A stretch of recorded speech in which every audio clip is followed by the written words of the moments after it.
उत्तर प्रदेश के deputy CM Brajesh Pathak ने आज सुबह एक ऐसा ट्वीट किया जिसमें शब्द तो कम है लेकिन उसके मतलब बहुत गहरे हैं। अपने ट्वीट में या अपने पोस्ट में वो ये लिखते हैं कि विनम्रता जो है वो शालीनता का प्रतीक है, न कि आधीनता का। आखिर प्रदेश के डिप्टी सीएम या उप मुख्यमंत्री किसके अधीन हैं? वो किसकी ओर इशारा कर रहे हैं? कौन उनको अपने अधीन करना चाहता है? अगर किसी प्रदेश की बात करें तो मुख्यमंत्री के बाद सबसे ताकतवर जो पोस्ट होती है वो उप मुख्यमंत्री की आती है।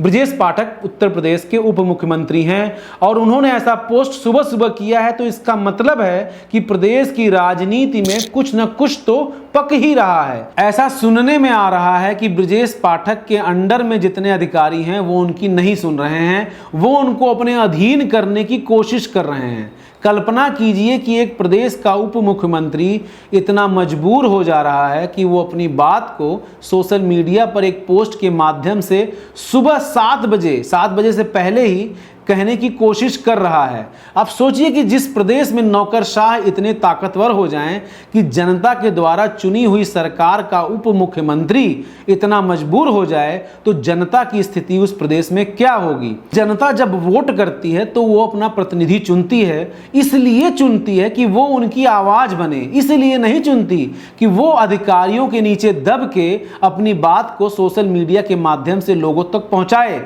सोचिए कि किसी प्रदेश में अगर नौकरशाह इतने ताकतवर होते जा रहे हैं तो उस प्रदेश में प्रजातंत्र की क्या हालत होगी।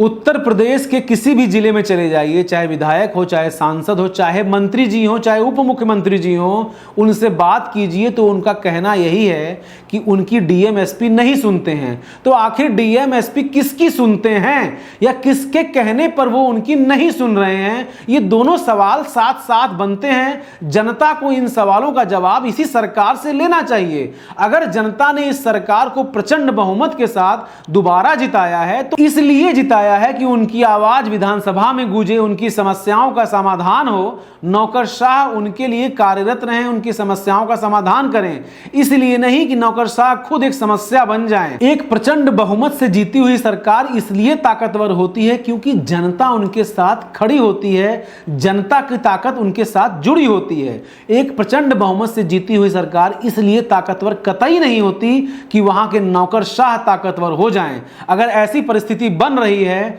तो प्रदेश में लोकतंत्र पे चर्चा होनी चाहिए कि आखिर हम किन परिस्थितियों में पहुंच चुके हैं कि जहां का लोकतंत्र नौकरशाह चला रहे हैं और चुने हुए लोग नौकरशाह के अधीन जाके सोशल मीडिया पर पोस्ट कर रहे हैं।